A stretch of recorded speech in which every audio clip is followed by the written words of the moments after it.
Hello everyone, good morning. Today we are talking about Vijayan Deta. Vijayan Deta was born on 1st September 1926 in village Borunda, district Jodhpur. Vijaydan देता का जन्म 1 सितंबर 1926 को village Borunda में हुआ था और जो कि डिस्ट्रिक्ट जोधपुर में है। The village is on the border of Nagaur district. Village जो है वो नगौर डिस्ट्रिक्ट के बॉर्डर पे पाया जाता है। The language spoken here is the Marwari dialect of the Rajasthani language. यहाँ जो भाषा बोली जाती है ना वो मारवाड़ी बोली है। राजस्थानी लैंग्वेज में भी बहुत सारी बोलियां हैं ना, तो उसमें मारवाड़ी बोली है जो कि इस विलेज में बोली जाती है। देताज राइटिंग आर इन मारवाड़ी। देता ने भी यही मारवाड़ी लैंग्वेज में ही अपने लिखा था, जो भी उनकी फोक टेल्स उन्होंने लिखी थी। It is a village with a Jat majority and also includes people belonging to Nai, Kumhar, खाटी, मेघवाल, सुनार एंड राजपूत कास्ट्स। ये जो विलेज है इसमें जाट मेजॉरिटी ज़्यादा है। जाट मेजॉरिटी का जाट जो लोग हैं ना वो किसानी ज़्यादा करते हैं, फार्मर लोग हैं। और इसमें कुम्हार, नाई, खाटी, मेघवाल, सुनार, राजपूत कास्ट के लोग जो है इस विलेज में हैं। Many of the characters of Detha's folk tales belong to one और the other of this caste. अब देता की जो फोक टेल्स हैं ना उसमें जो करेक्टर्स हैं ये इन्हीं कास्ट से हैं। Very few people in the village are educated. बहुत कम लोग विलेज में जो है लोग एजुकेटेड हैं। The majority are still illiterate and are well versed in their oral folk literature traditions. और मेजॉरिटी बहुत सारे लोग जो है लिटरेट हैं, इसीलिए वहाँ के लोगों को फोक लिटरेचर ट्रेडिशंस का ज़्यादा पता है, क्योंकि जब पढ़ लिख नहीं सकते ना तो एक दूसरे से कहानियाँ सुनते हैं और फिर वो अपने बच्चों को सुनाते हैं। फोक टेल्स का तो यही मतलब होता है ना कि हमारे बाप दादा हमें कहानियाँ सुनाते हैं, उसके बाद हम उन्हीं कहानियों को अपने बच्चों को सुनाते हैं, उसको बोलते हैं folk tales.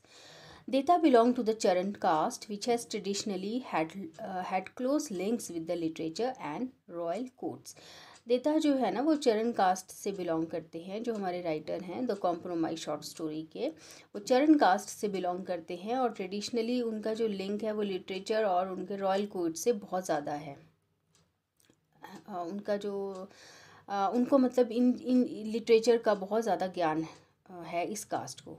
Writing and reciting poetry was a tradition in Detha's home too. अब देता सॉरी विजयदान देता के जो फैमिली में होम में पोइट्री रिसाइट करना या लिखना जो है ये एक ट्रेडिशन था। पहले से ही उनके फादर ग्रैंडफादर जो है ये पोइट्री लिखते थे, रिसाइट करते थे। रिसाइट का मतलब होता है जब हम पोइट्री बोलते हैं ना उसको रेसिटेशन बोलते हैं, तो रिसाइट करना। His father and grandfather were well versed in the tradition of चरण लिटरेचर। उनके जो फादर ग्रैंडफादर थे ना उनको चरण लिटरेचर का काफ़ी उसके ट्रेडिशंस का काफ़ी कुछ पता था। They were connoisseurs in the art of conversation and were therefore held in high esteem in the village. वो जो थे वो एक्सपर्ट थे आर्ट ऑफ कन्वर्सेशन में, बोलने में वो बहुत एक्सपर्ट थे एंड विलेज में उनका बहुत ज़्यादा मान सम्मान था। His early education was in Jaitaran Jodhpur. उनकी अर्ली एजुकेशन कहाँ हुई थी? जयतरन जोधपुर में हुई थी। For higher education he went to Jodhpur town. और हायर एजुकेशन के लिए वो जोधपुर टाउन गए थे। Here he began his writing career in Hindi. यहाँ पे इन्होंने अपना शुरुआत की वैसे तो हिंदी में लिखना शुरू किया। Later in 1953 he return to Borunda village and decided to write in Rajasthani. बाद में 1953 में वो बोरुंदा वापस आए, अपने विलेज वापस आए और उन्होंने राजस्थानी में लिखने का मन बना लिया। In 1960 he and Komal Kothari founded the Rupayan Sansthan for bringing together and developing Rajasthani folk literature and brought out a 14 volumes collection of Rajasthani folk stories, Batari Phulwari, a garden of folk tales।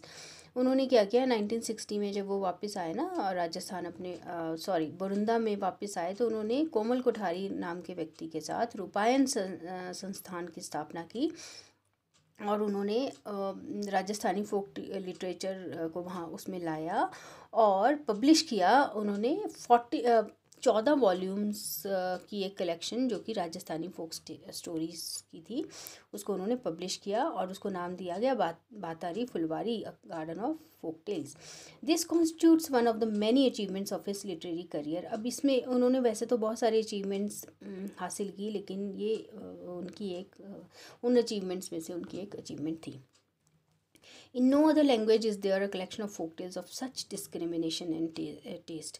अब इसमें इतने ज़्यादा टेस्ट था, इतना ज़्यादा डिस्क्रिमिनेशन था, मीन्स इतना ज़्यादा उन्होंने डिफरेंट टॉपिक्स पे उन्होंने लिखा, ऐसी कलेक्शन किसी और लैंग्वेज में नहीं है। The full length and the range of his creative capacities are present in this collection. और इसमें जो है ना क्रिएटिव कैपेसिटीज़ उसकी बताई गई है इसमें, इस कलेक्शन में उनका पता चलता है वो कितने अच्छे राइटर हैं। For the 10th book of this collection, he got from the Sahitya Academy in 1974 the first ever award given by it to the Rajasthani language. अब जो इनकी इस कलेक्शन की जो मैंने बताया ना कि कितने वॉल्यूम्स है, 14 वॉल्यूम्स बताया ना, ओके। इसमें जो 10th वॉल्यूम था उसको साहित्य अकेडमी अवार्ड मिला था 1974 में ना। और ऐसा अवार्ड जो है ना किसी भी ये पहला अवार्ड था जो कि राजस्थानी लैंग्वेज को मिला था। Besides the collation and editing of folk stories he has also written some folk tales. अब इन्होंने जो है ना कलेक्शन की केयरफुल एग्जामिनेशन किया, एडिट किया फोक स्टोरीज़ को तो ऐसा करके उन्होंने फिर से उन फोक टेल्स को उन्होंने रीराइट किया, उन्होंने लिखा उनको, है ना, उनको पहले तो उसको कलेक्ट किया, फिर एग्जामिन किया केयरफुली, फिर उसको एडिट किया, फोक स्टोरीज़ को उन्होंने एक फोक टेल्स लिखी। Some critics do not consider this exercise of rewriting folk tales particularly fruitful. कुछ क्रिटिक्स ने इस चीज़ को क्रिटिसाइज़ भी किया, उन्होंने बोला कि इस तरह से फोक टेल्स को लिखना ठीक नहीं है, फ्रूटफुल नहीं है। The rewriting they think has either led to the survival of the folk tale in its original form nor can it be counted as an original piece of writing. उन्होंने बोला कि उन्होंने ये सोचा कि जो री राइटिंग है वो फोक टेल्स को ओरिजिनल फॉर्म में नहीं रख सकती है। मीन्स अगर हम किसी भी फोक टेल को लिखेंगे, दोबारा से लिखेंगे तो उसकी ओरिजिनलिटी ख़त्म हो जाएगी। But Deta himself is of the opinion that this kind of writing should be counted as original work of his. तो देता ने अपने आप पर देता का ये मानना था कि इस तरह की जो राइटिंग है वो उसको हम ओरिजिनल वर्क ही हमें समझना चाहिए। He says that his rewriting follows the style of folk tales and that the resulting product is his own, not conditioned by the folk content. उन्होंने बोला कि जो उनकी री राइटिंग है वो फोक टेल स्टाइल से ही लिखी गई हैं, है ना। और अच्छा, फिर एक और क्रिटिक आए जिनका नाम है रामेश्वर दयाल श्रीमाली। उन्होंने ये बोला कि तो basically all these are folk tales, the stylistic treatment given by the author has made a considerable change in their texture. उन्होंने बोला कि वो फोक टेल्स ही हैं, लेकिन स्टाइल जो दिया गया है विजयदान देता द्वारा, जो स्टाइल दिया गया है वो उसकी वजह से बहुत ही चेंजेस आ गए हैं इसके टेक्सचर में, फोक टेल्स के टेक्सचर में चेंजेस आए हैं।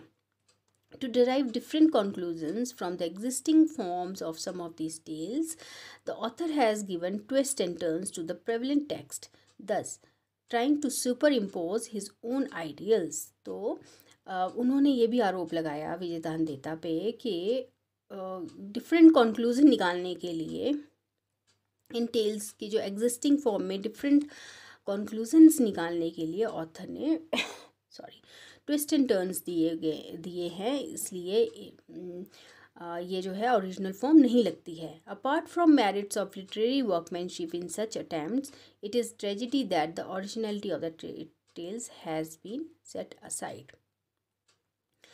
अब जो है उन्होंने बोला कि इन टेल्स की जो ओरिजिनलिटी है वो उसको साइड में रख दिया गया है और ये एक ट्रेजिडी है ना।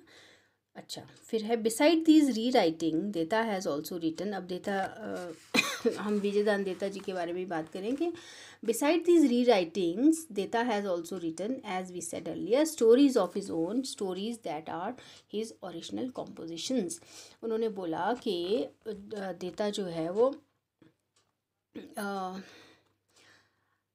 अपनी स्टोरीज़ भी उन्होंने लिखी हैं। ऐसा नहीं है कि उन्होंने फोक टेल्स पुरानी फोक टेल्स को ही लिखा है, रीराइट किया, उन्होंने अपनी स्टोरीज़ भी लिखी हैं जिनकी ओरिजिनल कॉम्पोजिशन है। अब अभी फोक टेल और स्टोरीज़ में भी फ़र्क होता है ना।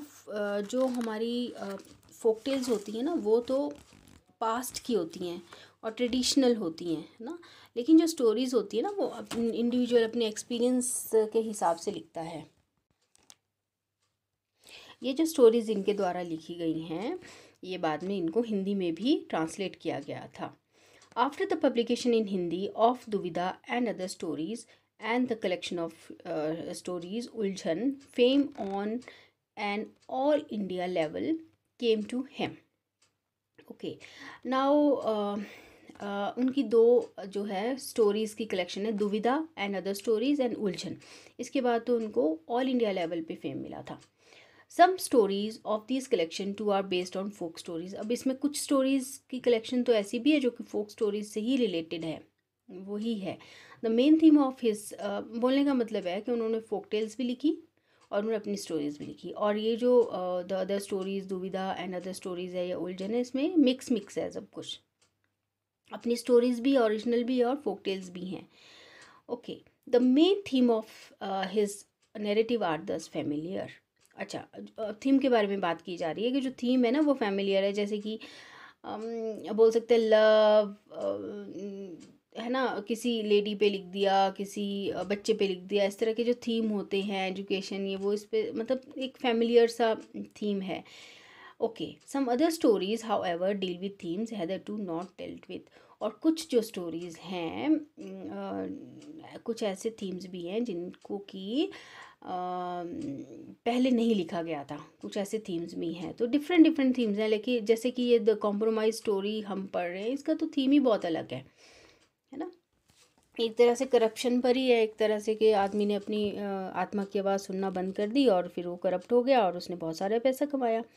Okay, now Detha stories have been translated into Hindi, English, Gujarati, Marathi, Oriya, Bengali and Urdu. These translations are read with great interest and have been greatly commended. अब इतनी सारी लैंग्वेजेस में उसको ट्रांसलेट किया गया और ये जो ट्रांसलेशंस है ना इनको भी बहुत इंटरेस्ट से लोगों ने पढ़ा। Film producer, theatre producer, director, TV serial makers have had there eyes on this work. अब ये लोग भी जो थे ये इनका भी एक बहुत ये भी चाहते थे कि हम इन स्टोरियों से अपने लिए स्टोरीज़ ढूंढें और उन पे फिल्म बनाएं। जैसे कि the film Paheli that was released in 2005 is based on folk tale. तो जिसमें कि शाहरुख खान एंड रानी मुखर्जी ने काम किया है ना पहेली मूवी में, अच्छी मूवी है वो भी। तो उस पर वो फोक टेल पर ही बनी हुई है। Mani Kaul has also had made a film on this very folk tale in 1973 में भी मनी कॉल ने उस पर एक फिल्म बनाई थी। Many of his stories have been stage in various cities of the countries. अच्छा, स्टेज भी किया गया, मतलब थिएटर में भी दिखाई गई ये stories. Besides he has travelled, और इसके अलावा उन्होंने France, Belgium, China, Germany, Russia and other countries में भी ट्रैवल किया। बहुत उपलब्धियाँ इनकी, बहुत कुछ लिखा है इन्होंने, है ना। तो हम एक समअप करते हैं इसको, इनके जो भी हमने पढ़ा है। Major part of Vijaydan Detha's writing is link to folk tales, है ना, मतलब उन्होंने ज़्यादातर फोक टेल्स लिखी। Another aspect of his work is his writing of folk tales and his efforts to give them new meaning. फिर उन्होंने क्या किया, फोक टेल्स को रीराइट किया और एक नया मीनिंग निकाला उसमें से। A third aspect of his writing is original composition wherein the he creates stories from his own imagination. मैंने बताया ना कि फोक टेल्स उन्होंने लिखी, फोक टेल्स के अलावा उन्होंने अपनी स्टोरीज ओरिजिनल कॉम्पोजिशंस भी लिखी और अपनी इमेजिनेशन को उन्होंने उन्होंने स्टोरियाँ बनाई, है ना। Some of his stories have been brought into the stage as plays. जैसे कि मैंने बताया आपको कि थिएटर में भी उनके एज प्ले उनकी स्टोरीज़ को परफॉर्म किया गया। While some others have been made into films and TV serials, और उनकी टीवी सीरियल्स भी बने और फिल्म भी बनी, फिल्म भी बनी है ना। ओके चलो, thank you so much. Please subscribe my channel अगर आपको मेरे वीडियोस अच्छे लग रहे हैं तो। Thank you so much.